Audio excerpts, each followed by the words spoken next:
తెలంగాణ రాష్ట్ర ప్రభుత్వం ఇటీవల కొత్త రేషన్ కార్డుల మంజూరీ ప్రారంభించినప్పటి నుంచి మన ఆర్మూర్ మండల పరిధిలో సుమారుగా 4,000 పైసలకు అర్హమైన రేషన్ కార్డులని గుర్తించి డిఎస్ఓ గారికి ఆమోదం కొరకు ప్రతిపాదనలు పంపించడం జరిగింది. ఇంకా కూడా దరఖాస్తు చేసుకున్న వారిలో 1055 వరకు ఆర్ఐ వెరిఫికేషన్లో ఉన్నాయి రెవెన్యూ ఇన్స్పెక్టర్ గారి వద్ద. వాటిని కూడా వీలైనంత తొందరగా పరిశీలించేసి అర్హులని రేషన్ కార్డు ఇచ్చే విధంగా కలెక్టరేట్కి డిఎస్ఓ గారికి ప్రతిపాదనలు పంపడం జరుగుతుంది.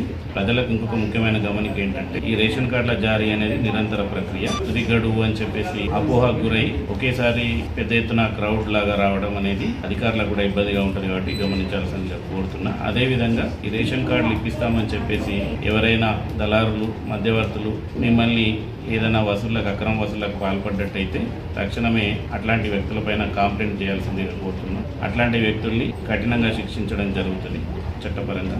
కాబట్టి ఎవరు కూడా దళారులను నమ్మి మోసపోవద్దని చెప్పి ఈ సందర్భంగా ప్రజలకు తెలియజేస్తారు.